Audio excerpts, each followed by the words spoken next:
అందుకే తన ఉద్దేశాన్ని మనకి తెలియపరుస్తూ ఉన్నాడు. 119వ కీర్తన 169వ వచనం. యెహోవా నా మొర నీ సన్నిధికి వచ్చునుగాక, నీ మాట చొప్పున నాకు వివేకము నిమ్ము అని అంటున్నాడు. అంటే my cry come before you అని అంటున్నాడు. అంటే ఇది ప్రార్థనా కీర్తన కదా. ఎలాగా చెప్తున్నాడు? ఆయన ప్రార్థన ఎలా చేస్తున్నాడు?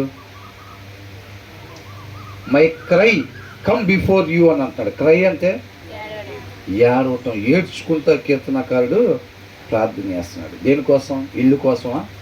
ఆరోగ్యం కోసమా? పదవి కోసమా? దేనికోసం ఏడ్చుకుంటా ప్రార్థన చేస్తున్నాడంట? ఆయన మాట చొప్పున నడుచుకోవటానికి. ఆయన జీవితంలో విలువైంది అది అనమాట.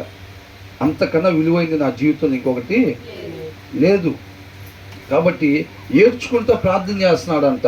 నా ప్రార్థన నీ సన్నిధికి రానిమ్మో అని అంటున్నాడు. దేని గురించి ఆయన ప్రార్థన అంటే, give me understanding according to your word అని అంటున్నాడు. అంటే నువ్వు ఏది పడితే నేను అది అర్థం చేసుకోవటానికి కాదు, ఏ ఉద్దేశాన్ని నేను తెలుసుకోవాలని నువ్వు దాన్ని రాపిచ్చావో ఆ ఉద్దేశాన్ని మాత్రం నేను తెలుసుకుని దాని ప్రకారంగా నడుచుకునే జ్ఞానాన్ని దయచేయమని చెప్పి ప్రార్థన చేస్తున్నాడు. ఏంటంటే దేని గురించి నేర్చుకుంటూ ప్రార్థన చేసేది? ఎవరికి ఏది అనిపిస్తే బైబిల్ చదువుతుంటే అది చెప్పడానికా? దాని ప్రకారం నడుచుకోవటానికా? అలా కాదంట. ఏ ఉద్దేశం కొరకు, ఏ ఉద్దేశాన్ని నేను తెలుసుకోవాలని చెప్పి నువ్వు రాపిచ్చావో ఆ ఉద్దేశాన్ని మాత్రమే నేను గ్రహించుకుని దాని ప్రకారంగా మాత్రమే నేను నడుచుకునే జ్ఞానాన్ని దయచేయమని చెప్పి కోరుకుంటా ఉన్నాడు అన్నమాట.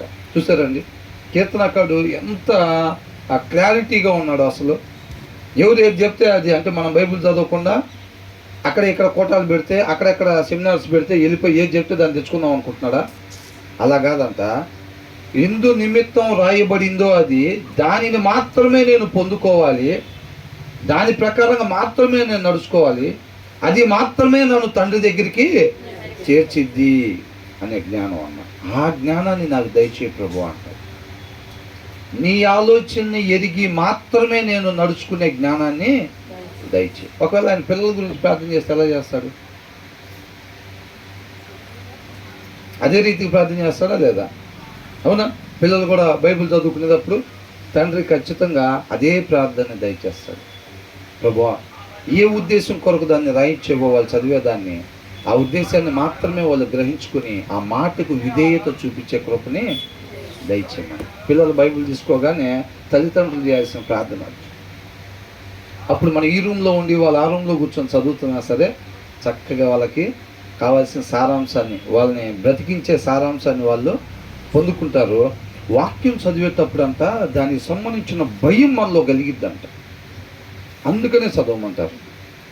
నువ్వు ఆ నీతి న్యాయాన్ని అనుసరించి నువ్వు వాళ్ళని నడిపించాలి అని అన్నాడు యెహోషువతో. నువ్వు దాన్ని అనుసరించి నడిపించాలి అంటే నువ్వు అనుసరించాలంటే ప్రతినిత్యం దాన్ని నువ్వు ధ్యానించాలి. ఆ ధ్యానించేటప్పుడు దానికి సంబంధించిన భయం నీలో కలిగిద్ది.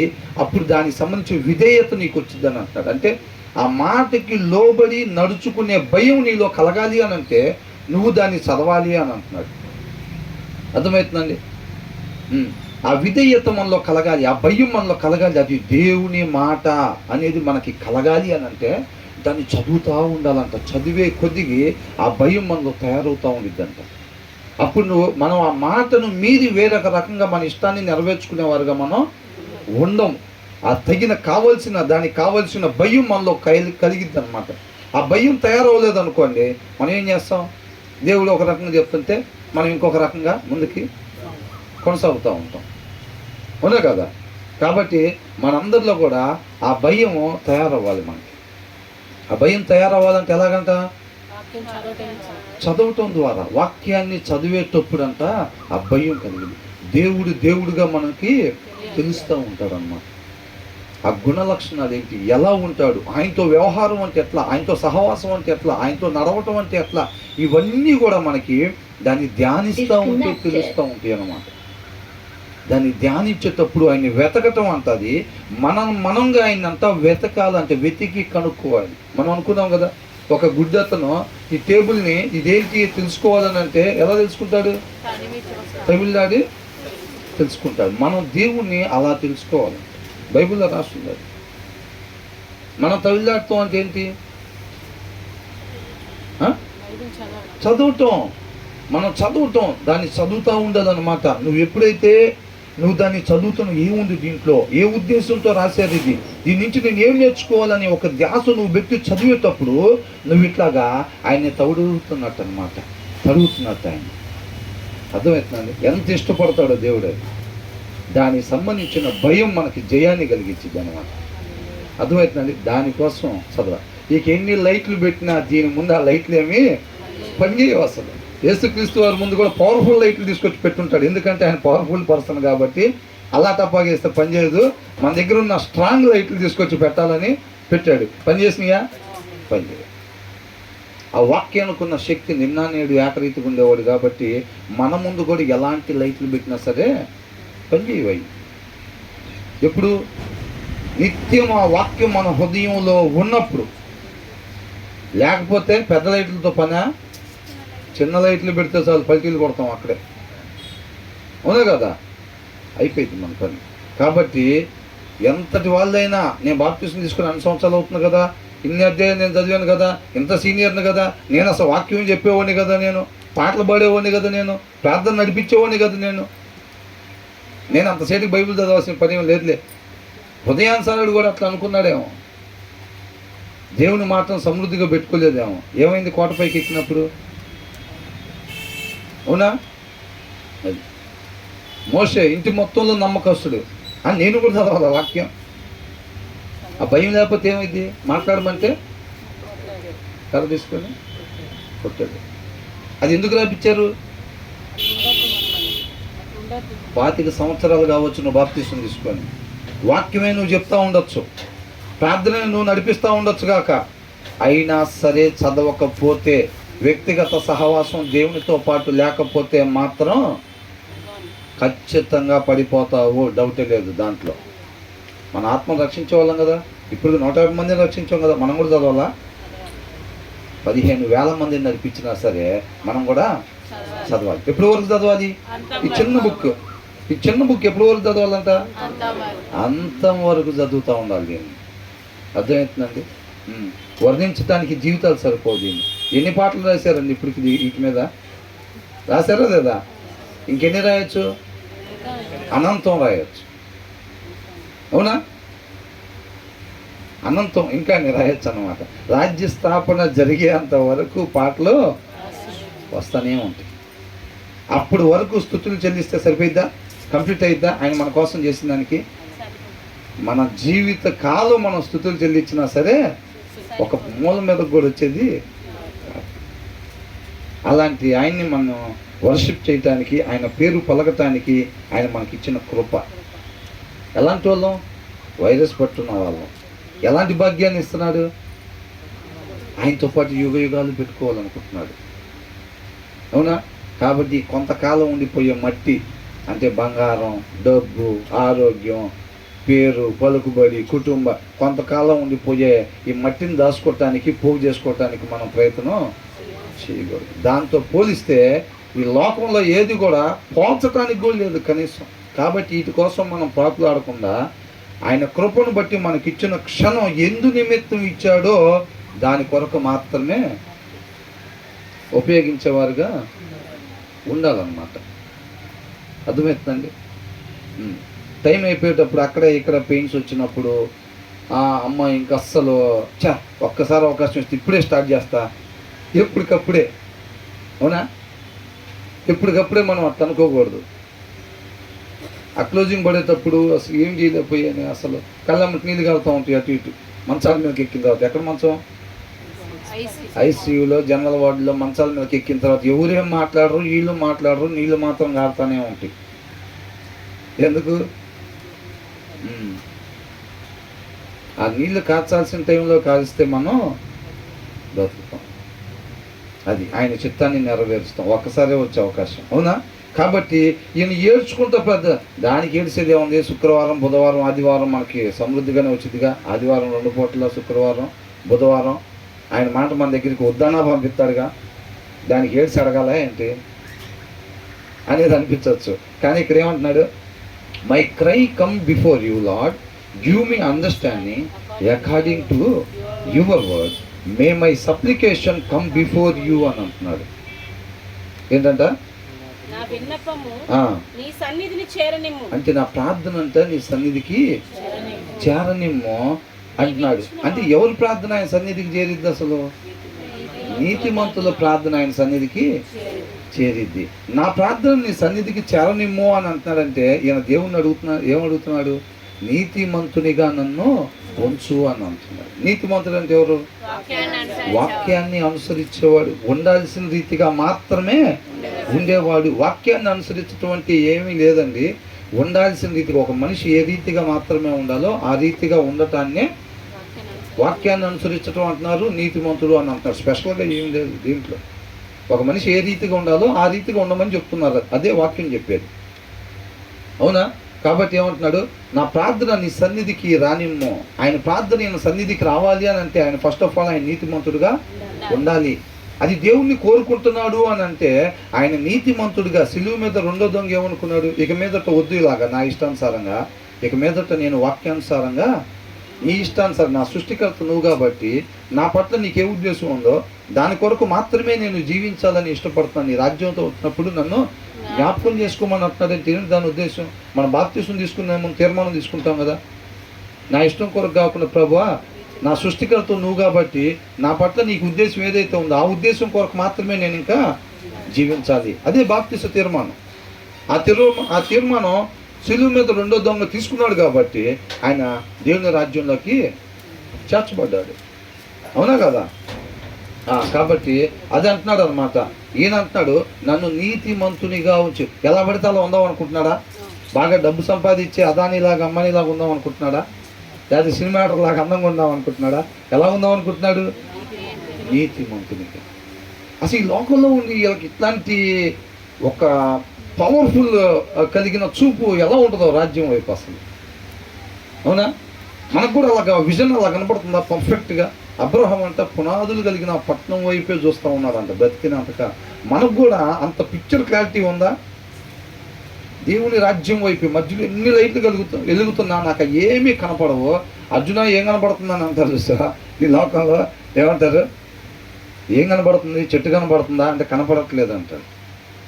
కొమ్మ కనపడుతుందా అంటే లేదు. పిట్ట కనపడుతుందా అంటే లేదు. ఏం కనపడుతుందంట? ఆ కన్ను గుడ్డు మాత్రమే కనబడుతుంది అంటే అక్కడ వేయాలంట. వాళ్ళకి అవి కనబడుతున్నాయి. అవునా? మనకేం కనపడాలి? మధ్యలో ఎన్ని లైట్లు పెట్టినా, ఎన్ని బెంజ్ కార్లు మన ఇంటి పక్కన వాళ్ళు వేసుకొని వెళ్తున్నా, ఇంటి ముందు వాళ్ళు 3 స్టేర్లు బిల్డింగ్ కట్టినా, ఇవన్నీ రంగుల ప్రపంచమేగా. వాళ్ళ మధ్యలో మనం ఉంటున్నా సరే మనకు ఏమి కనపడకూడదు. మనకి 4K విజన్ ఖచ్చితంగా ఏం కనపడాలి? పునాదులు కలిగిన పట్టణం. ఔటర్ రింగ్ రోడ్డు మీద మొన్న ఈ మధ్య రీసెంట్గా ఒక టూర్కి వెళ్ళి వస్తా హైదరాబాద్ ఔటర్ రింగ్ రోడ్డు మీద ఒక 60-70 కిలోమీటర్లు ప్రయాణం చేయడానికి అవకాశం దొరికింది. మామూలుగా ఉండదు అసలు. మన స్టేట్ మొత్తం అంత అలాంటి రోడ్డు లేదు. ఇంకా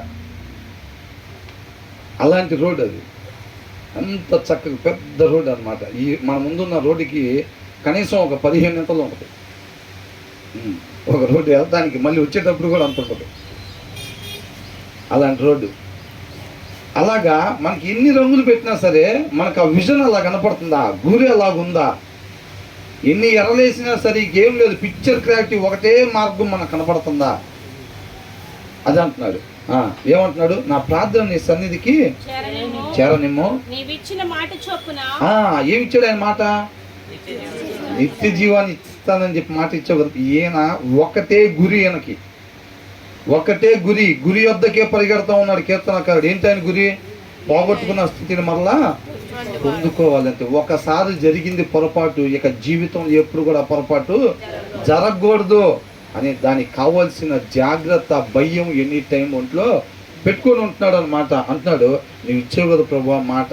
ఆ మాటే నిద్ర లేపిన కీర్తనకారుని ఏం కావాలంటే ఏం చెప్తాడు? తండ్రితో పాటు. అవునా? ఏది పెట్టారని కాదు. ఆర్ యూ సాటిస్ఫైడ్ అంటే బిర్యానీ పెట్టి ఆర్ యూ సాటిస్ఫైడ్ అంటే ఏం చెప్తాడు? కాదు, మనకు అది తండ్రితో పాటు. అప్పుడు వరకు నేను సాటిస్ఫై ఉండదు. ఆయనకి ఇష్టమైన డెలిషియస్ ఫుడ్ ఏంటంట? దేవుని వాక్యం. వాక్యాన్ని అనుసరిస్తుంటే ఆయనకి గాలిలో తేలిపోతున్నట్టు ఉంటుంది. కొంతమందికి 1,00,000 రూపాయలు జోలో పెట్టామనుకోండి, కింద దిగమన్నా అవి అయిపోయిందా దిగేది లేదు. కొత్త చీర కొన్నా అంతే. అదే మగవాళ్ళకైతే ఒక బ్రేస్లెట్ ఉంగరాలు కొంటే అది పెట్టుకొని బైక్ వేసుకుని అందరికి కనపడేటట్టుగా, ఫోన్ కూడా ఇప్పుడు ఈ చేతితో మాట్లాడే వాళ్ళం, అప్పటి నుంచి ఈ కనపడాలి కదా జనాలకి. గాలిలో వెళ్ళిపోయినాడు అంతా సిటీ మొత్తం ఒక రౌండ్ వేసి అందరూ చూపించిన తర్వాత అప్పుడు తీసుకొచ్చి బీరువాలో పెట్టే పరిస్థితి. అవునా? కీర్తనకారుడు ఎప్పుడంటే గాలిలో వెళ్ళిపోతా ఉండేది. ఆయన మాట ప్రకారం ఎప్పుడైతే నడుచుకుంటా ఉంటా, అంతకన్నా నాకు ఏం లేదు, ఇంకా నాకు అది తప్ప ఆనందాన్ని ఇచ్చేది ఏది కూడా లేదు అని అంటున్నాడు. అలాంటి వాళ్ళు అన్నమాట, అలాంటి ఫ్రెండ్ ఉండాలన్నమాట. అలాంటి మనం ఎలా ఉండంట, మంచి సమరయుల్లాగా ఉండంట, పడిపోయిన వాళ్ళలాగా కాదు. ఆ దారిలో వెళ్తున్నప్పుడు ఒక ఆయన పడిపోయాడు, గాయాలతో పడిపోయి ఉన్నాడు చూడు, అట్లా కాదంట మనం ఉండాల్సింది. మంచి సమరయుల్లాగా మనం ఉండాలంట. ఆ వచ్చిన అతను కాపాడేవాడు చూసారండి, ఆయనలాగా మనం ఉండాలంట. మన ఫ్రెండ్స్ మనం అనుకోవాలి, ఇలాంటి ఫ్రెండ్ని నాకు దయచేసే దేవా నీకే స్తోత్రం అనుకోవాలంట. మనం ఎవరితో సహవాసం చేస్తుంటే వాళ్ళు ఆ రీతిగా ప్రార్థించేవారుగా, అలాంటి సహవాసాన్ని మనం కలిగి ఉండాలి. ఇలాంటి చుట్టాలని నాకు ఇచ్చావు, ఇలాంటి బ్రదర్ని సిస్టర్ని నాకు ఇచ్చావు నా ఫెలోషిప్లో, దేవా నీకే స్తోత్రం అని వాళ్ళ వ్యక్తిగత ప్రార్థనలో నువ్వు అడగకపోయినా, జ్ఞాపకం చేసుకుని చెప్పకపోయినా నీ గురించి నా గురించి చెప్పేటట్టుగా ఉండాలి. అలా ఉండాలని అంటే ఏం చేయాలి? వాక్యం కలిగిన హృదయంతో మన పొరుగు వారిని డీల్ చేసేటప్పుడు వాళ్ళు అలాగా దేవునికి స్తుతులు చెల్లిస్తారనమాట. అర్థమవుతుందండి? దావీద్ మహారాజు అంటున్నాడు, వాక్యం లేని హృదయంతో అంత ఉండడం. అలాగంటున్నాడు. మన పొరుగు వారితో మనలో క్రీస్తును మాత్రమే కనపరచాలి అని అంటే వాక్యం కలిగిన హృదయం ఎనీ టైం మనం కలిగి ఉండాలన్నమాట. కాబట్టి మనకు అవసరమైన మన శరీరాన్ని లోపరుచుకోవటానికి, వాక్యాన్ని చదవటానికి, ఆయనతో వ్యక్తిగత సమయాన్ని ప్రార్థనలో గడపటానికి శరీరం సహకరించకపోతే అవసరమైతే దానికి తిండి పెట్టడం ఆ పూట ఆపాలి. దానికోసమే ఫాస్టింగ్ తప్ప ఆచారాల గురించి కాదు. 7 వారాలు, 12 వారాలు, 14 వారాలు కాదు. ఎప్పుడైతే మన శరీరం ఆయన చిత్తాన్ని నెరవేర్చడానికి, ఆయన స్వరాన్ని వినటానికి, ఆయన ఆలోచనని గ్రహించుకోవటానికి శరీరం సహకరించకపోతుంటే అప్పుడు దాన్ని లోపరుచుకోవటానికి మనం ఆ పూట దానికి భోజనం ఆపాలే, కానీ ఆత్మకి ఆహారం భోజనం పెట్టడం మాత్రం ఆపకూడదు. అర్థమవుతుందండి? దీనికి 2 పూటలకు కావాల్సిన ఆహారం 1 పూటలో పెట్టామనుకోండి, దీనికి ఇది మాట అండి. ఇంకా మనం తినాల్సిన దానికన్నా 1 ముద్ద ఎక్స్ట్రా చేసామని అంటే ఇకేమైంది? ఒక పెగ్గు మంది వేసినట్టు అటు ఇటు ఇస్తూ ఉంటుంది. ఇక మనం కొంతమంది మందే తాగి మత్తు తెచ్చుకోరు, భోజనం చేసుకుని మత్తు తెచ్చుకునే వాళ్ళు కూడా ఉన్నారు. ఉంటారా లేదా? అక్కడ ఉన్న బాటిల్ అందించాలి, ఇక్కడ ఉన్న గ్లాసులు అందించాలి, తుడుచుకునే టవల్ ఇక్కడ ఉన్నది అందించాలి. ఎందుకు ఆడ దాకా పోయే పరిస్థితి లేదు. కాబట్టి ఏదైనా విగ్రహమే అంటున్నాడు. నువ్వేదో ఒకటి తీసుకొచ్చి చెక్కి అక్కడ పెడితేనే కాదు, వాక్యాన్ని మించి పిల్లల్ని ప్రేమించిన వాళ్ళు విగ్రహాలే. మనకు భార్యని ప్రేమించిన విగ్రహమే, భర్తను ప్రేమించిన విగ్రహమే. అది ఎవరైనా కానీ అట్లా చెప్తా ఉన్నాడు. మనం ఏం చేయాలంటే దాన్ని, ఆ సారాంశాన్ని మనం గ్రాప్ చేసుకోవాలి. ఆ సారాంశాన్ని మనం స్వాధీనం చేసుకోవాలన్నమాట. దాన్ని కైవసం చేసుకోవాలి, దాన్ని మిస్ కాకుండా మనం పట్టుకోవాలి. అక్షరాన్ని అనుసరించటం కాదు, ఆత్మని అనుసరించాలన్నమాట మనం. అందుకని అబద్ధ బోధకులు ఏం చేస్తారంటే అక్షరాన్ని పిక్ చేస్తారు. ఇదిగో ఇక్కడ ఏమైనా ఉంది, ఇక్కడ ఏమైనా ఉంది చూడు అని అంటూ ఉంటారు. వాళ్ళు అక్షరాన్ని చూపించి దారి మళ్ళీ ఇచ్చే ప్రయత్నం చేస్తారు. అక్షరాన్ని కాదు, వాక్య సారాంశం సత్యం. ఏంటంట? వాక్య సారాంశం సత్యం. సారాంశం మిస్ కాకూడదు ఎప్పుడైనా. అర్థమవుతుందా? ఆ సారాంశం మనల్ని బతికించింది. అదే అంటారు. ఏమన్నా, my supplication come before you, deliver me. నువ్వు నాకు మాట ఇచ్చావు కదా ప్రభువా, ఆ మాట ప్రకారంగా నన్ను విడిపింపు. దీంట్లో నుంచి, దేంట్లో నుంచి? ఆజ్ఞ అతిక్రమణ చేసి పడ్డాం కదా, దాంట్లో నుంచి విడిపించు ప్రభువా అని అంటున్నాడు. అర్థమవుతుందా? ఆ తర్వాత, నీవు నీ కట్టడలను నాకు బోధించుచున్నావు, నా పెదవులు నీ స్తోత్రము ఉచ్చరించును. May my lips overflow with praise అంట. ఓవర్ఫ్లో అంటే ఏంటి? ఇప్పుడు ట్యాప్ కింద ఇప్పుడు మనం బిందు పెట్టాము అనుకోండి, నిండిపోయిన తర్వాత ఏం జరిగింది? ఓవర్ఫ్లో పోతూ ఉంటాయి. అవునా? కీర్తనాకారుడు పెదల్లో నుంచి అంట దేవుని యొక్క స్థుతిగానం ఎలాగవుతుందంట? ఓవర్ఫ్లో అంట. ఇక బింది ఇక చాలు అన్నా సరే నీళ్ళు ఏమవుతున్నాయి? పొంగి పొర్లిపోతా ఉన్నాయి అన్నమాట. అవునా? ఆయన స్థుతులు చెల్లించటం ఆగట్లేదంట. ఇక ఆపుదామా అని అనుకుంటే ఇది సరిపోదు అని అనుకుంటున్నాడు తన జీవితంలో. అర్థమవుతుందండి? లాస్ట్ కళ్ళు మూసేటప్పుడు కూడా అదే ఫీలింగ్తో మూయాలంతే. అది సత్యం. చివరి దినాన మనం కళ్ళు మూసేటప్పుడు కూడా అప్పుడు వరకు స్థుతులు చెల్లిస్తానే ఉన్నా సరే అది ఒక మూలకు కూడా రాదు. అది అంటున్నాడు కీర్తనాకారుడు అంట, my lips overflow with praise. ఎందుకంట అంతగానో ఆయన స్థుతులు చెల్లించేది? ఏం కార్లు ఇచ్చాడు ఆయనకి? ఏం మెద్దులు ఇచ్చాడు? ఎన్ని హారాలు మెల్లో వేసాడు? ఎన్ని వడ్డానాలు నడువు కట్టాడంట? అంతగాని ఈయన స్థుతి ఆపలేకపోండి ఎందుకుంటున్నాడంట? కొంతమంది సంతోషం పట్టలేకపోతే అంట ఆ సంతోషాన్ని ఎవరిచ్చారు వాళ్ళని పట్టుకొని లేపి గిరగిర గాల్లో తిప్పేసేస్తా ఉంటారంట. ఈయనకు అట్ట అయిపోయింది పరిస్థితి. అంతగానం దేవుడు ఏమి ఇచ్చాడో ఈయనకు అసలు. చూద్దాం, దాని కింద రాస్తుంది, my lips overflow with praise for you teach me your decrees. అవునా? నీ మాట నాకు తెలియపరుస్తున్నావు చూసావు ప్రభువా, దాన్ని బట్టి అంత నేను ఈయన స్థుతి ఆగట్లేదంటే అసలు ఓవర్ఫ్లో అవుతుందంట. అర్థమవుతుందండి? అంటే అంటే కేవలం పెద్దల నుంచి ఓవర్ఫ్లో అవుతుందా? దాన్ని తీసుకువచ్చా మన పరిగిల్లోకి అన్నట్టుగా. ఇప్పుడు పాలు పెట్టామండి, మనం పాలు గ్యాస్ మీద పెట్టాము, పొంగు పైకి కనపడిద్ది. అవునా? పొంగు పైకి కనపడిద్ది, వేడి ఎక్కడ తగులుతుంది? దానికి లోపల పెద్దల దగ్గర ఓవర్ఫ్లో కనపడుతుందిలే కానీ ఆ స్థుతి తెరలిపోయేది హృదయంలో. ఆయనకి హృదయంలో నుంచి పూర్ణ హృదయంతో, దావీదు కూడా అదే చెప్తాడు, పూర్ణ హృదయంతో దేవునితో రిలేషన్ ఉండాలి మనకి. ఉట్టి పెద్దల దగ్గర నుంచి కనెక్షన్ కాదు, పూర్ణ హృదయంతో. ఆయనకి ఆ స్థుతులు తెరలిపోతుంది ఎక్కడ? హృదయంలో తెరలిపోతా, పొంగు మాత్రం పెద్దల దగ్గర నుంచి కనపడుతూ ఉంది కీర్తనాకారుడి దగ్గర. అది ఆయన మాట విలువ. ఒక మనిషి, కీర్తనాకారుడు అంటే ఎవరో కాదు, ఒక మనిషి ఉండాల్సిన రీతిగా ఉండాల్సిన ఒక మనిషి అన్నమాట. అంటే దేవుడు సమస్త మానవాళికి ఒక స్ట్రైట్ లైన్గా కీర్తనాకారుడు అనే వ్యక్తిని ఉంచాడు. ఒక మనిషి భూమి మీద పుట్టిన అతను ఎలా ఉండాలి అని అంటే అని చెప్పి ఒక వ్యక్తిని మన ముందు పెట్టాడు అనమాట. అర్థమవుతుందండి? నా మాట మిమ్మల్ని బ్రతికిచ్చేది వేరొకటి ఏది కూడా లేదు. ఆ మాటకి మీరు జీవిత కాలం నన్ను స్తుతించినా కానీ అది అయ్యేది కాదు. అంటే ఉండాల్సిన విధానం చెప్తున్నాడు అంతే తప్ప నన్ను అలా స్తుతించండి అని దేవుడు చెప్పట్లేదు. ఆయనకి ఏం తక్కువయ్యేది కాదు. ఒకవేళ తక్కువైనా నేను మిమ్మల్ని అడగనని చెప్పాడు కీర్తనలో. అవునా? నాకు ఒకవేళ ఏదన్నా తక్కువైనా సరే నేను మిమ్మల్ని అడగను. ఆయనకి ఏది దిక్కు? ఆయనకి ఏమైనా తక్కువ? ఏది తక్కువ లేదు ఆయనకి. మనం ఏం చేస్తాం ఆయనకి? ఎందుకు వాళ్ళ చేత అట్లా అనిపిస్తున్నాం? వాళ్ళు ఆపమని చెప్పినంటే వాళ్ళు ఆపితే రాళ్ళు స్తుతిస్తే, రాళ్ళు కేక వేస్తే అని అంటున్నాడు. ఆపితే ఆగేది కాదు అసలు.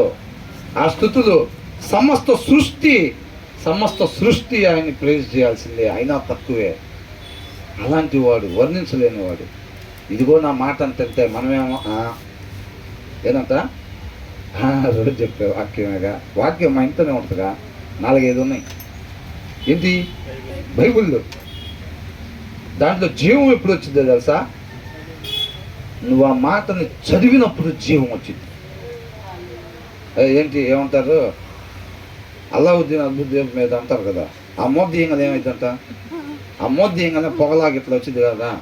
అట్లాగా నువ్వు ఎప్పుడైతే దాన్ని చదువుతావో చదవగానే దాంట్లో నుంచి జీవం వచ్చింది. అది నువ్వు ఊరికినే తల కింద చంకలో లేకపోతే అలమారలో మన ఇంట్లో ఉంది కాబట్టి దాంట్లో నుంచి జీవం నీలోకి రాదు. నువ్వు దాన్ని చదివితే, నేను దాన్ని చదివితే బ్రతుకుతాం మనం. అవునా? జుంటితేనే దారుల కన్నా మధురమైన. అప్పుడు నీకు అంతకన్నా గొప్పవి లేవు కాబట్టి వాటితో పోల్చారు అంతే. అంటే ఈ లోకంలో దానికన్నా విలువైంది లేదు అని అర్థం.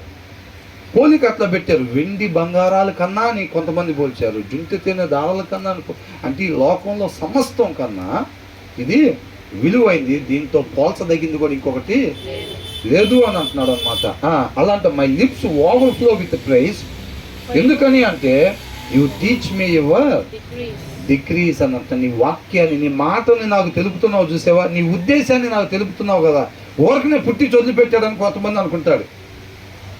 పుట్టి చదివిపెట్టాడన్న ఫేస్బుక్లో ఉంటాయి, ఫస్ట్ పేజీ చివరి పేజీ ఆయన రాస్తాడంట, మిగతా మధ్యలో పేజీలో మనం రాసుకోవాలని పెట్టాడు.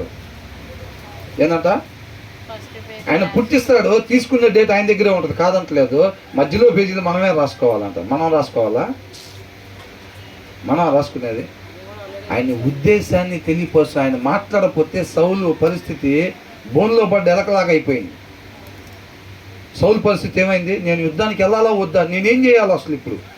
ఆయన మాట్లాడాల, నశించిపోయాడు ఆయన మాట్లాడకపోతే. మనమైనా అంతే.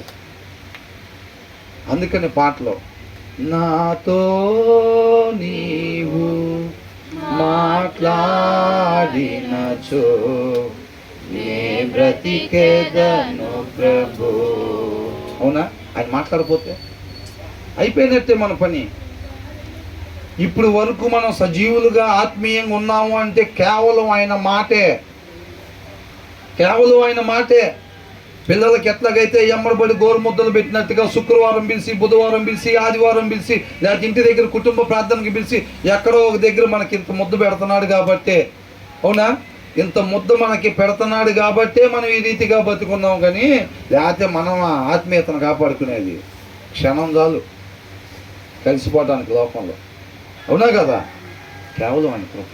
ఆయన మాట కొరకు కళ్ళు అర్పకుండా అలాగే ఎదురు చూస్తూ ఉండాలి. అది లేకపోతే చచ్చిపోతాం అందరం. అది అవునా? కాబట్టి అది అంటున్నాడు. అందుకని నాకు స్తుతులు ఆగట్లేదు అంటున్నాడు. ఏడ్చుకుంటూ ప్రార్థన చేస్తున్నాడు ఆయన మాట కొరకు. నీ ఉద్దేశ ప్రకారంగా, నీ ఆలోచన ప్రకారంగా మాత్రమే నేను జీవించేటట్టుగా ఆ జ్ఞానాన్ని దయచేయమని. డబ్బులు సంపాదించే జ్ఞానం కాదు అని అడుగుతుంది. వ్యాపారంలో చక్రాలు తిప్పే జ్ఞానం కాదు దయచేయమంటుంది ఆయన. కుటుంబాల్లో పెద్ద రకం కాదు, ఏం కాదు. ఆయన ఉద్దేశాన్ని ఎరిగి నడుచుకునే జ్ఞానాన్ని దయచే. మనకెందుకు చెప్తున్నారు ఇది? నా ఏడుపు నీ ఏడుపు ఏం కావాలంట? సత్యం అయితే, సత్య ప్రకారం అయితే నీ ఏడుపు నా ఏడుపు అది కావాలంటున్నాడు. అది ఆయన ఉద్దేశాన్ని తెలియపరుస్తూ ఉన్నాడు. అర్థమవుతుందా? దానికి మీకేం కావాలో నేను ఇస్తాను అంటున్నాడు. అందుకని నా నీతిని, నా రాజ్యాన్ని వెతకండి. దానికి మీకేం కావాలి? వెండి కారు కావాలో, లేకపోతే ఇల్లు కావాలో, ఇంకొకటి కావాలో, ఇంకొక ఉద్యోగం కావాలో, లేకపోతే ఇంకొకటి మీకు కావాలో, మీకు కావాల్సిన ఆరోగ్యం, అవన్నీ నేను చూసుకుంటా. మీ చూపు ఇటువైపు నిలబడినాను అంటున్నాడు.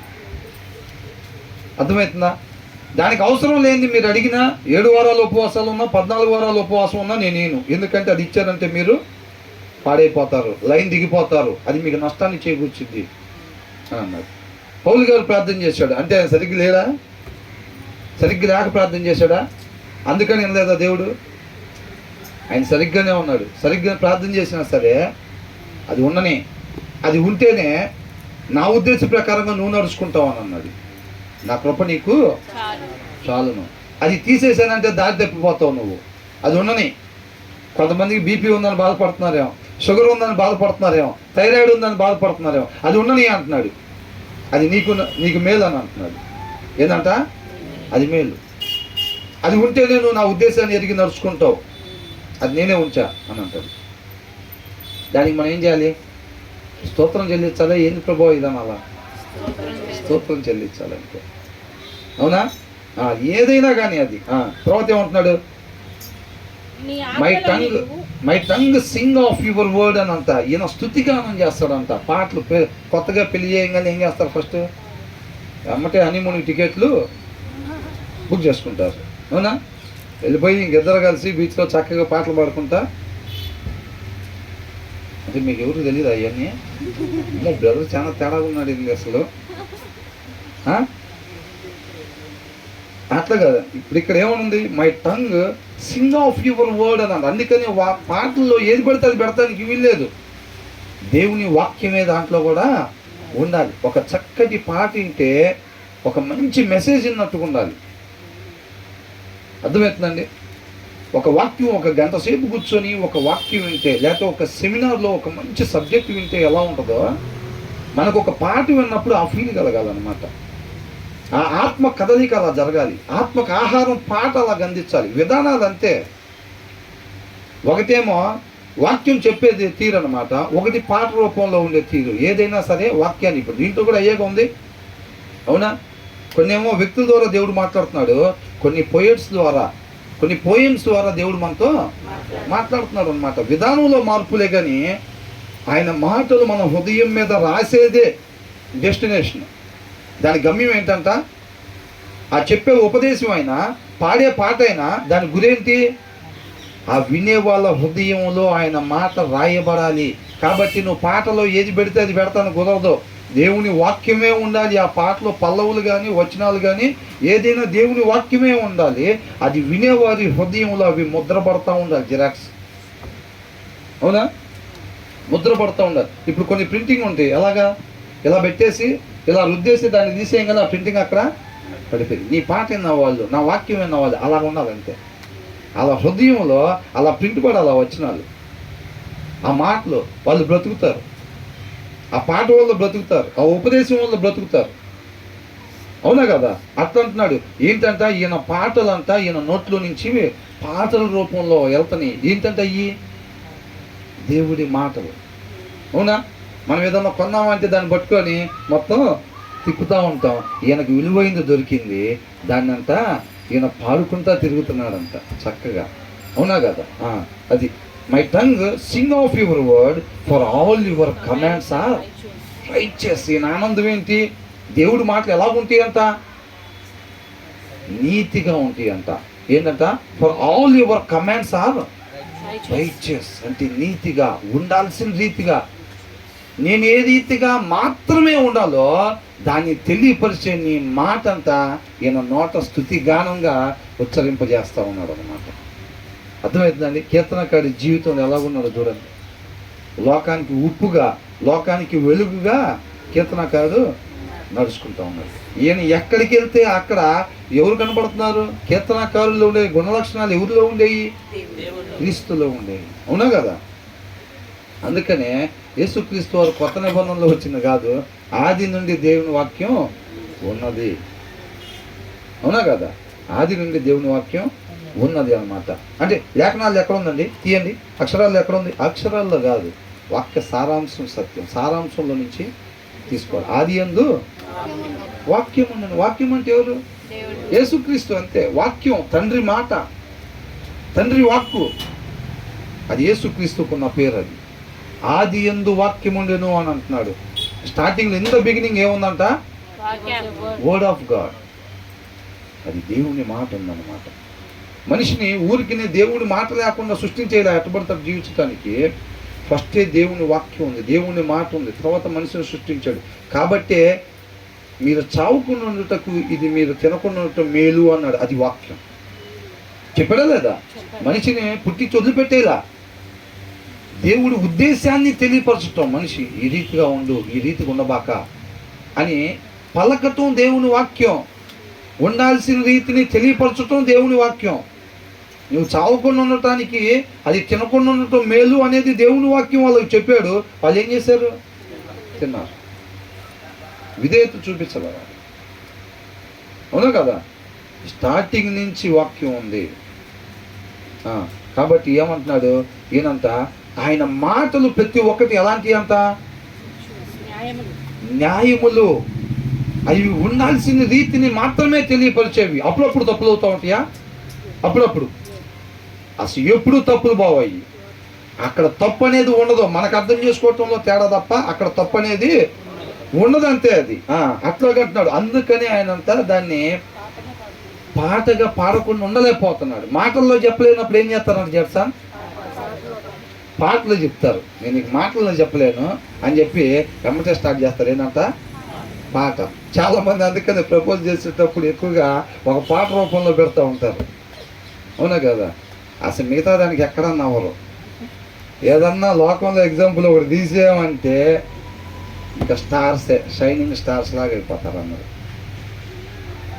ఆ తర్వాత ఏమంటున్నాడు?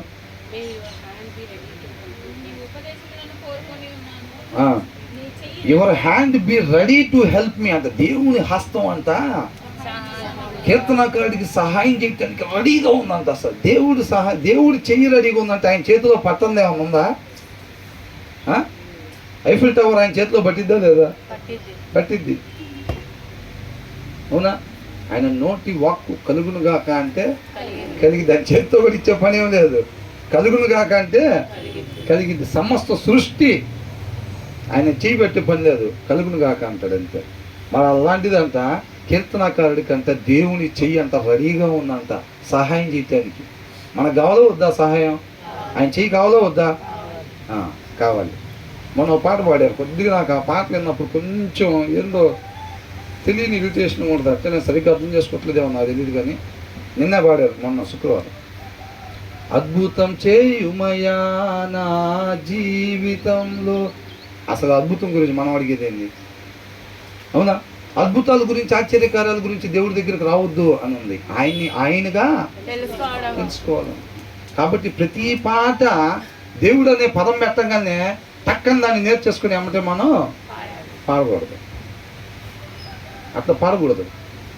మన వాక్యాన్ని చదివేటప్పుడు బెరియా సంఘం వాళ్ళు ఏ రీతిగా లేఖనాల ప్రకారంగా చెప్తున్నారో లేదా అని చెక్ చేసినట్టుగా ఏ పాట అయినా మీరు విన్నప్పుడు అది వాక్య సారాంశం ప్రకారంగా ఉందా లేదా చెక్ చేసుకుని ఆ పాట మనం పిక్ చేసుకోవాలి. అంతే తప్ప మనం పిక్ ఎవరైనా రాని, బిల్లి గ్రహం గారు రాయని, సతీష్ కుమార్ గారు రాయని, లేకపోతే ఎవరో రాయని, ఇంకొకరు రాయని, పెద్దోళ్ళు రాయని, అయినా సరే అది వాక్య సారాంశం దాన్ని సపోర్ట్ చేస్తుందా లేదా, దాంట్లో నుంచి తీయబడిందా లేదా ఆ పాట యొక్క సారాంశం అనేది చూసుకోవాలి.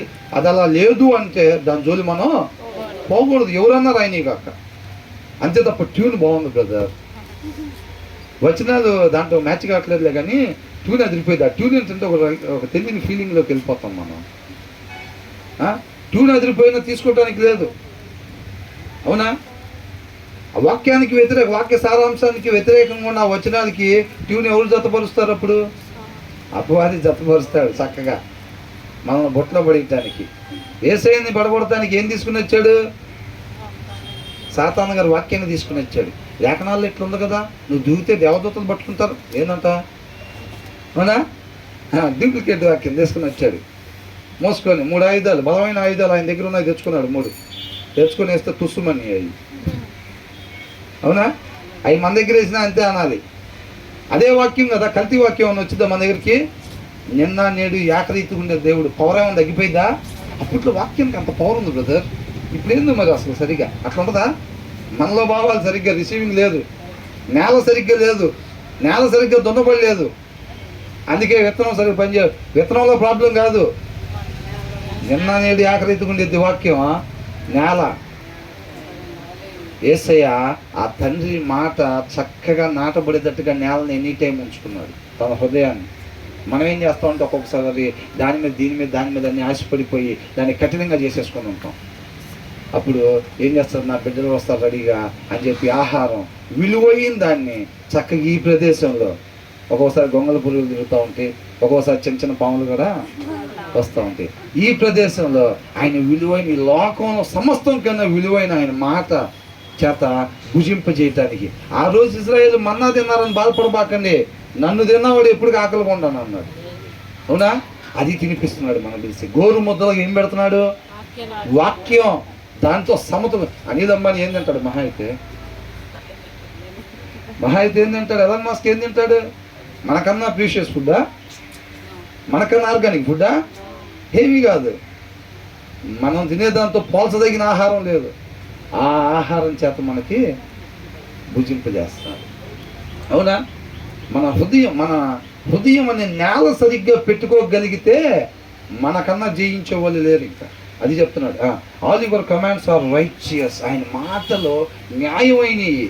కాబట్టి ఈయన ఏం చేస్తానంట? పాడకుండా ఉండలేకపోతున్నాను అంటున్నాడు. పోయినసారి మనం ధ్యానించుకున్న దాంట్లో దినానికి ఎన్ని మార్లు అంట? 7 మార్లు స్తుతిస్తాను అంటున్నాడు.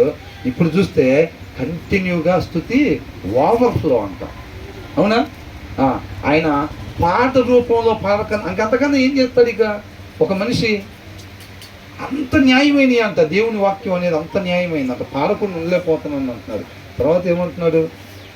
దయచేసి ఏమనుకోబాకండి, ఇవాళ ఎట్టి పరిస్థితి 3 వచనాలు కంప్లీట్ చేద్దాం, ఎందుకంటే మరీ డివైడ్ చేస్తే బాగుండదు, అందుకని కొద్దిగా స్పీడ్గానే వెళ్దాం. May your hand be ready to help me. ఈయన అంటే దేవుని హస్తం అంతా రెడీగా ఉందంట సహాయం చేయటానికి. ఆ సహాయం ఎంతమంది కోరుకుంటున్నారు?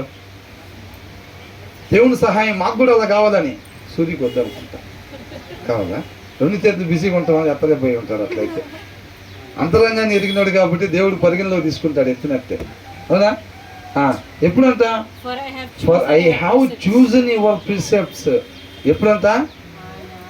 నీ ఉపదేశాలను నేను ఎన్నుకున్నాను గనుక నీ హస్తం నాకు సహాయం చేయటానికి రెడీగా ఉంటుంది. అర్థమవుతుందండి? ఆయన హస్తం సహాయం చేయటానికి రెడీగా ఉందంట. ఎవరికి? ఆయన ఉపదేశాలే జీవిత విధానంగా ఎవరైతే పెట్టుకుంటారో, వాక్యమే మా జీవిత విధానం అని ఎవరైతే పెట్టుకుంటారో వాళ్ళకి సహాయం చేయటానికి దేవుడు హస్తం రెడీగా ఉందంట. దాన్ని పలికే ప్రతి ఒక్కరికి కాదండి, ఎవరైతే అలాగా వాక్యాన్ని అనుసరించటమే మా జీవిత విధానం కావాలి అని ఎవరైతే ఇష్టపడి తీర్మానం తీసుకుని ఆయన కృపను కోరుకుంటారో వాళ్ళకి సహాయం చేయటానికి దేవుడు హస్తం రెడీగా ఉంది అని అంటున్నాడు. ఏమంటున్నాడు? Your hand be ready to help me for I have chosen అంటున్నాడు. నేను నీ ఉపదేశాన్ని ఎన్నుకున్నాను కాబట్టి, పరిగణలోకి తీసుకుంటున్నాను కాబట్టి, అదే నా జీవిత విధానం కాబట్టి అని అంటున్నాడు. అర్థమవుతుందండి? దేవుని హస్తం మనకు కూడా ఎప్పుడు తోడుగా ఉండిద్దంట, ఎప్పుడు మనకి రెడీగా ఉండిద్దంట మనకు సహాయం చేయటానికి దేవుడు హస్తం. వాక్య ప్రకారంగా మాత్రమే మనం ఎప్పుడైతే జీవించాలని చెప్పి అనుకుంటా ఉంటామో అప్పుడంట ఆయన చేయి మనకు రెడీగా ఉంటుంది. అలా కాకుండా మనకు అనిపించిన దాని ప్రకారం మన ఇష్ట ప్రకారంగా జీవించడానికి మనం ఇష్టపడుతుంటే దేవుడు హస్తం రెడీగా ఉంటుందా? ఉండదు. ఒకవేళ మనం బై బర్త్ క్రిస్టియన్స్ అయితే, ఒకవేళ పాస్టర్ గారి పిల్లలం అయితే, అవునా? 15 సంవత్సరాలు మనం వర్షిప్ నడిపించిన వాళ్ళం అయితే, 16 సంవత్సరాలు లేదనుకోండి మన ఉద్దేశం, అట్లా అయినా కానీ ఉండదు. మరి ఎప్పుడు ఉండిద్ది? నీ మాట ప్రకారంగా. నువ్వు సృష్టికర్త, నేను సృష్టి, నీ ఆజ్ఞను పాటించటం తప్ప నాకు ఒక వేరే పని ఇక్కడ లేదు. ఆజ్ఞ ప్రభువా, ఎవరక్కడ అనగా ఏమంటారు? చిత్తం ప్రభువా అని అంటారు. చూసావా? మన జీవితంలో ప్రతి క్షణం ఆయన మనకి ఇచ్చిన దాన్ని ఎలా ఉండాలంట? ఈ క్షణం నీవు నాకు ఇచ్చిన నీ కృప చొప్పున నాకు ఇచ్చావు, ఇది ఈ క్షణాన్ని ఏం చేయమంటావు? చిత్తం ప్రభువా, ఎందు నిమిత్తం ఇచ్చారండి మీరు ఇది? అవునా? ఆయన ఆలోచన ఎరిగి నేను దాని కొరకు ఇచ్చాను, నేను నీకు అనగానే దాని కొరకు మాత్రమే దాన్ని ఉపయోగించి ఆయన్ని మహింపరిచేవారుగా ఉండాలి. మన జీవితంలో ప్రతి క్షణం కూడా అలాగే ముందుకు పోవాలి, అంత వరకు కూడా. అర్థమవుతుందండి? అలాగంటున్నాడు అనమాట. అప్పుడంతా మనకు సహాయం చేయడానికి రెడీగా ఉండిద్ది అంట ఆయన చెయ్యి. తర్వాత I long for your salvation అని అంటున్నాడు. ప్రభు నువ్వు రక్షిస్తానని చెప్పావు కదా, ఆ రక్షణ కొరకంట ఎదురు చూస్తా ఉన్నాడంట. కన్నులు క్షీణించిపోయేటట్టుగా ఎప్పుడెప్పుడు జరిగిద్దా నా జీవితంలో అని. ఎంగేజ్మెంట్ అయిన తర్వాత మ్యారేజ్ కోసం ఎట్లా ఎదురు చూస్తారండి? ఎంగేజ్మెంట్ అయింది అనుకోండి, ఇంకా ఎట్లా ఉంటుంది? పెళ్లి చూపులు జరిగాయి, ఎంగేజ్మెంట్ అని తెలియట్లేదు కొంతమందికి. పెళ్లి చూపులు జరిగినాయి, పెళ్లి చూపులు జరిగిన తర్వాత సంబంధం ఓకే అయింది, ఏదో నిశ్చితార్థం అంటారు కదా, ఎంగేజ్మెంట్ అదేగా. నిశ్చితార్థం పెట్టుకున్నారు, ఇక పెళ్లి డేట్ ఫిక్స్ చేసుకున్నారు. ఇక దేనికోసం వీళ్ళిద్దరు ఎదురు చూసేది? ఎప్పుడెప్పుడు 17వ తారీఖు ఎప్పుడు వచ్చింది? అవునా? 5వ తారీఖు అనుకోండి నిశ్చితార్థం అయింది, ఇక 5 నుంచి 17 ఎప్పుడు వచ్చింది? 17 ఎప్పుడు వచ్చింది? అవునా? దానికోసం ఎదురు చూస్తూ ఉంటారు.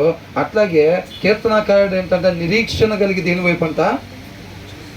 కొద్ది హుషారు చేయండి దయచేసి, సహకరించండి. 2 వచనాలు ఉన్నాయి.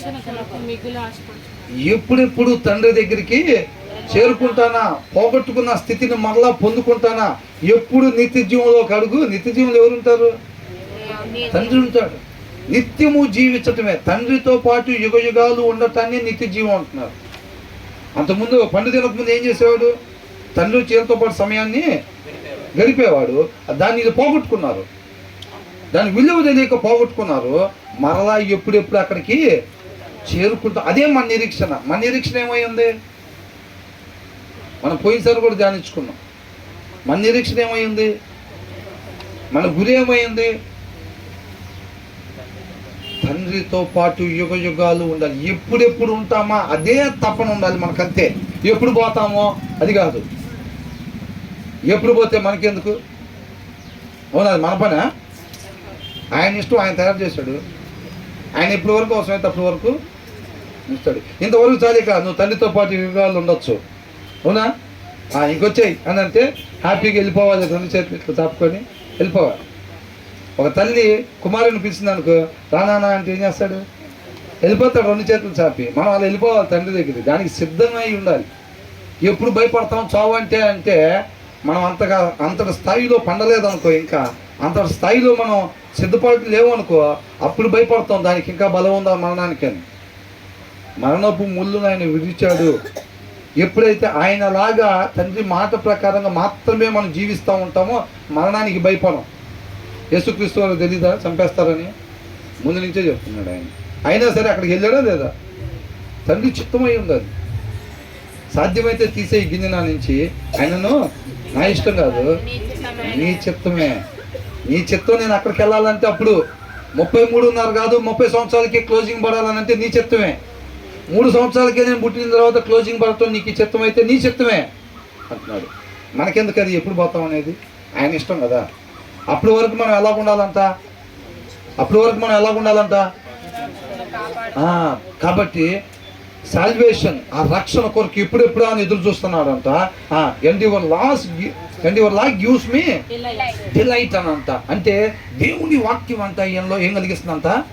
సంతోషాన్ని, ఆనందాన్ని. ఈయన దారిలో పోయేటప్పుడు ఏం తగులుతున్నాయి? శ్రమలు, ఇబ్బందులు, అవమానాలు ఇవన్నీ కూడా ఈయనకి తగులుతా ఉన్నాయి. అయినా ఈయన అంతరంగంలో అంట మహానందంగా ఉన్నాడంట. ప్రయాణంలో ఎలాగుంది? మహానందంగా వెళ్తా ఉన్నాడు. యేసుక్రీస్తు వారు కూడా ఆ నిందలు, అవమానాలు ఏడబెట్టినా రాళ్ళతో కొడదామని చూస్తాం, కొరడాలతో కొడదామని చూస్తాం, మొలకెళ్ళటం పెట్టి చంపుదామని చూస్తాం. ఆయనకి అంతరంగంలో మహానందంగా ఉంది. తండ్రి చిత్తాన్ని నెరవేరుస్తున్నానని. బయటికి మాత్రం శ్రమలు, ఇబ్బందులు, మొహం మీద ఉమ్ము ఇట్టాలి, పిడిగుద్దులు కుట్టాలి, నలుగురిలో పెట్టుకొని అవహారం తిట్టాలి. అవునా? బయటికి బాహ్యంగా కనపడుతున్నాయి, అంతరంగంలో ఆయనకుండే ఆనందం. తండ్రి మాట ప్రకారంగా నేను వెళ్తున్నాను, తండ్రి చిత్తాన్ని నెరవేరుస్తున్నాను, ఎందు నిమిత్తం వచ్చానో దాన్ని మాత్రమే నేను నెరవేర్చుకుంటా వెళ్తున్నాను అనే ఒక ఆనందం. ఒక ఆత్మీయ జీవితంలో బయటకు కూడా మనకు కూడా నిందలు, అవమానాలు, లోకం యేసయ్యని ఎట్లాగైతే వెళ్ళేసిందో మనల్ని కూడా అట్లాగే వెళ్ళేసిద్ది. కానీ అంతరంగంలో మనకి ఏముండాలి? మహానందం. ఏంటి? వాక్యాన్ని నేను అనుసరిస్తున్నాను, నీతి న్యాయంగా మాత్రమే నేను ఉంటున్నాను, నా సృష్టికర్తను గొప్పగా నేను మహింపరుస్తున్నాను, అందు నిమిత్తమే నేను నిర్మించబడ్డాను. సమస్త మానవాళ్ళు దేనికోసం నిర్మించారంట? ఆయన నామ మహిమ కొరకు నిర్మించాడు. కాబట్టి ఆయన మహింపరుచుకుంటా వెళ్తున్నాను అని అనుకుంటున్నాడంట. ఆ తర్వాత ఏమంటున్నాడు? లెట్ మీ లివ్, నన్ను బ్రతికించు, that I may praise you. అర్థమైందా? నన్ను శాశ్వతంగా బ్రతికించు అని అంటున్నాడు. శాశ్వతంగా ఎప్పుడు బ్రతుకుతారు? వాక్యాన్ని అనుసరించినప్పుడు తండ్రితో పాటు యుగ యుగాలు ఉంటారు, ఇక శాశ్వతంగా ఉంటారు. అది అంటున్నాడు. ఆ బ్రతుకు గురించి మాట్లాడుతున్నాడు అన్నమాట. అర్థమవుతుందా? నేను శాశ్వతంగా ఉండేటట్టుగా, నేను ఆజ్ఞ ఎప్పుడైతే పాటించకుండా వచ్చి దీంట్లో పడిపోయానో కొంతకాలానికి మరణిస్తారు కదా, అలా కాకుండా నేను శాశ్వతంగా ఉండేటట్టుగా నన్ను చెయ్యి, నేను నేనేం చేస్తాను అంటున్నాడు? స్తుతిస్తాను అంటున్నాడు. మనం ఆయన బతికించడం కాదు. ఏంటంట?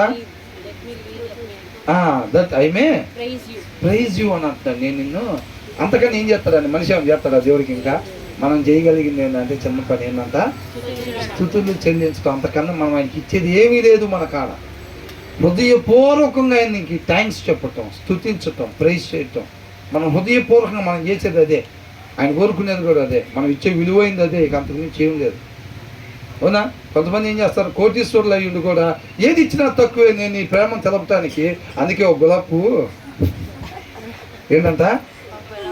కోటీశ్వరునే, కానీ నేను నీకు ఒక కారు, బంగారపు కారు ఇచ్చిన నేను నీ ప్రేమను, నేను నిన్ను ప్రేమించేదాన్ని తెలియపరచలేదు. నేను ఇంతగా ప్రేమిస్తున్నానని. అవునా? ఏదైతే ఇస్తున్నామో నేను ఇంతగా ప్రేమిస్తున్నానని చెప్పి. కాబట్టి నేను ఏది ఇచ్చినా తక్కువే. కాబట్టి ఏం చెప్తాడంట? అట్లాగా మనం ఏం చేస్తాం? థ్యాంక్స్ ఎలా చెప్తాం? స్తుతులు హృదయపూర్వకంగా ఆయన స్తుతించి మనం థ్యాంక్స్ని తెలియపరుస్తాం. And may your laws sustain. ఏంటంట? ఏంటంట? ఏమవుతాయి అంట? న్యాయ విధులు అంటే వాక్యము మనకి ఏమైంది?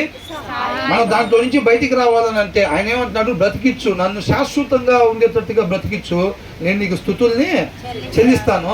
దానికి ఏంటంత సహాయం? వాక్యం తోడుపట్టుకొని పైకి ఎక్కటం, వాక్యాన్ని మాత్రమే అనుసరించటమే మార్గం. అక్కడికి శాశ్వతంగా బ్రతకాలని అంటే ఏంటి మనకు సహాయం చేసేది? దేవుని మాట, వాక్యం. దాని ప్రకారంగా నడుచుకుంటా పోతే మనం శాశ్వతంగా జీవిస్తాం అన్నమాట. ఆ తర్వాత ఏమంటున్నాడు లాస్ట్ వచనంలో? తప్పిపోయిన గొర్రెవలే ఎట్లున్నదంటే I have strayed like a lost sheep. అంటే ఎలా ఉన్నాం మనం? తప్పిపోయిన గొర్రె వలె నేను విడిచిపెట్టామా లేదా? మనం అందరం అవునా? పండు తిన్నామా లేదా? ఒకరి ద్వారా మొత్తానికి వచ్చిందా లేదా? వచ్చింది. కాబట్టి మనం తప్పిపోయిన గొర్రె వలె త్రోవ విడిచి తిరిగి తిని ఏం చేయాలంటున్నాడు? మనం ఆ గుంట్లో ఉంటే ఎలాగొచ్చాడు ఆయన? వెతుక్కుంటూ వచ్చాడు. తప్పిపోయిన గొర్రెల కోసం అంటే ఆయన ఎట్లా వస్తాడంట? అందుకని అద్భుతమైన పాటలు కూడా రాశారు, అవునా? తప్పిపోయిన కుమారుణ్ణి నేనైతే, నా కొరకై నిరీక్షించే తండ్రి నా యేసు. అవునా కదా? మనం ఎక్కడో అక్కడ ఉంటే మనం అక్కడి నుంచి పిలిస్తే ఏసై కూడా వినపడదు. అంత దూరాన్ని వెళ్ళిపోయాం మన లోపల, అంత దూరాన్ని వెళ్ళిపోయాం. అలాంటి పని చేసాం. ఒక విధేయత. సృష్టికర్త సృష్టించినప్పుడు ఏమన్నాడు? లెఫ్ట్ అని అంటే మాకు తెలిసి ఎక్కడ తిరగాల అని చెప్పి మన ఇష్టం వచ్చిన కెళ్ళి తిరిగాం. ఎంత దూరం అయిపోయామంటే మనం మాట్లాడితే ఆయనకి వినపడిన పరిస్థితిలోకి వెళ్ళిపోయాం. ఆయన నా పిల్లలు తప్పిపోయారు అని ఏం చేశాడంట? ఎత్తుక్కుంటా అట్లా వచ్చి నన్ను ఎత్తుక్కురా ప్రభువా, నన్ను ఎత్తుక్కురా. ఇంకొకసారి నేను ఎప్పుడు నీ మాటకు అవిధేయతని చూపించను ప్రభువా ఇంకెప్పుడు అని అంటున్నాడు. ఆయన క్లోజింగ్ అలా పెడుతున్నాడు ఆయన ప్రార్థనకి. అర్థమవుతుందా? ఇకెప్పుడు అవిధేయత చూపించను, ఇకెప్పుడు తిరుగుబాటు చేయండి నీ మీద. నా సృష్టికర్తవి, నువ్వు నాతో మాట్లాడటం గొప్ప భాగ్యం నాకు. అర్థమవుతుందా? దాని విలువ తెలుసుకోవాలా. ఒకప్పుడు తృణీకరించా, నీకెప్పుడు కూడా నేను అలాగా చేయను. నన్ను విడిచిపెట్టబాక నా మంచి కాపరి, ఎత్తుక్కుంటా నన్ను రా, నీ చేతులతో తీసుకొని ఒళ్ళోకి, నీ ముఖ కాంతి నా మీద ప్రకాశింపు చేయి అని అంటున్నాడు. ఈయన డెస్టినేషన్, ఈయన గురి, ఈయన చూపు దాని వైపు ఉంది. మనకెందుకు చెప్తున్నారు? మనం కూడా అలాగుండాలి. మన కాపరి ఇష్టపడతాడు, అవునా? I have strayed like a lost sheep, seek your servant, for I have not forgotten your commands అని అంటున్నాడు. తప్పిపోయిన గొర్రె వల్ల నేను త్రోవ విడిచి తిరిగి తిని నీ సేవకుని వెతికి పట్టుకొనుము. ఎందుకనగా నేను నీ ఆజ్ఞలను మరుచువాడను కాను, ఇక విడిచిపెట్టను నీ మాటని ఎప్పుడు అని అంటున్నాడు. ఏమంటున్నాడు? ఓ తీర్మానం ఏం చెప్తున్నాడు? ఏం గ్యారెంటీ ఇస్తున్నాడు దేవుడికి? పోయినసారి విడిచిపెట్టినట్టుగా, పోయినసారి నువ్వు వద్దు అన్న, ఇటు చూడాలండి, ఇటు చూడాలి. పోయినసారి అయిపోయింది, ఆగండి ఒక నిమిషం. పోయినసారి విడిచిపెట్టినట్టుగా నీ మాట నీకు ఎప్పుడు కూడా నేను విడిచిపెట్టు, నీ ఆజ్ఞలు నేను విడిచిపెట్టువాడును కాను, ఇక ఎప్పుడు కూడా విడిచిపెట్టను. నువ్వు వద్దు అన్న పని ఇక్కడ ఎప్పుడు కూడా నేను నా జీవితంలో ఇక చేయను అని అంటున్నాడు. మాట ఇస్తున్నాడు దేవుడికి. అర్థమవుతుందండి? సిలువ మీద రెండో దొంగ ఏ రీతిగా అయితే ఇక ఎప్పుడు కూడా నా ఇష్ట ప్రకారం నేను జీవించను, నీ చిత్త ప్రకారం మాత్రమే నేను జీవిస్తానని హృదయపూర్వకంగా దేవుడి దగ్గర ఒప్పుకున్నప్పుడు అంతరంగాన్ని ఎరిగిన దేవుడు కాబట్టి ఏమన్నాడు? నాతో పాటు నిత్య జీవంలో ఉంటా ఉన్నాడు. అదే రీతిగా మనం కూడా హృదయపూర్వకంగా నీ వాక్యంలో ఏది వద్దు అని నువ్వు అంటున్నావో అది ఏదైనా కానీ, నేను ఎప్పుడైనా ఎంత ఇష్టపడేదైనా, ఎంత నా హృదయం అనే లోకర్లో దాచుకున్న దాన్ని అయినా సరే, నువ్వు వద్దు అంటే సరే నేను విడిచిపెట్టడానికి ఇష్టంగా ఉన్నా, నన్ను మాత్రం నువ్వు విడిచిపెట్టద్దు ప్రభువా, ఎత్తుక్కుంటా వచ్చి నన్ను తండ్రి దగ్గరికి చేర్చు. మనం ఉండాల్సిన ప్రదేశం తండ్రి దగ్గర, ఇక్కడ కాదు. అది అంటున్నాడు. మనం ఉండాల్సిన ప్లేస్ ఎక్కడ? ఇప్పుడు తప్పిపోయిన గొర్రె ఎక్కడ ఉండాలి? లెక్క ప్రకారంగా గుంపులో ఉండాలి. అది ఎక్కడ ఉండాలి? గుంపులో ఉండాలి. అది ఎక్కడుంది? ఎక్కడో వెళ్ళిపోయింది. దాన్ని తీసుకొచ్చి నేను ఉండాల్సిన ప్రదేశంలో పెట్టు. మనం అందరం ఎక్కడ ఉండాలంట? తండ్రితో పాటు ఉండాలి. మనం ఎప్పుడు యుగ యుగాలు దానికోసం ఏదేని తోట చక్కగా పెట్టుకుని దాంట్లో ఆయన సమయం గడుపుతాను. మనం తండ్రితో పాటు ఉండాల్సిన వాళ్ళం ఎప్పుడు కూడా తప్పిపోయాం. కాబట్టి నన్ను తీసుకుని ఏమంటున్నాడు?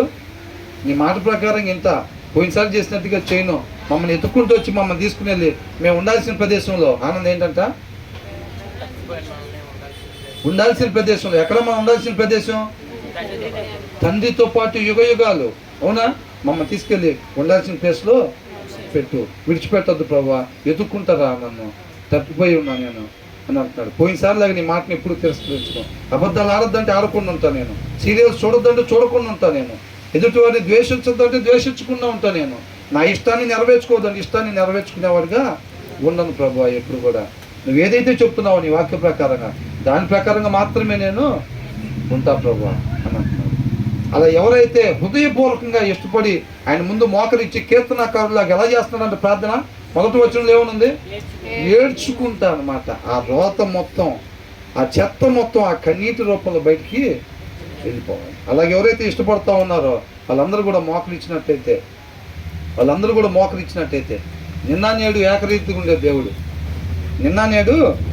ఏకరీతిగా ఉండే దేవుడు ఆ శిలువ మీద రెండో దొంగను ఎలాగైతే స్వీకరించి తండ్రితో పాటు జతపరిచాడో, ఆ కీర్తనకారుని ఎట్లాగైతే తీసుకుపోతున్నాడో మనం కూడా అలాగే తీసుకోవటానికి సిద్ధపాటు అవుతూ ఉన్నాడు, ఇష్టపడుతూ ఉన్నాడు అన్నమాట.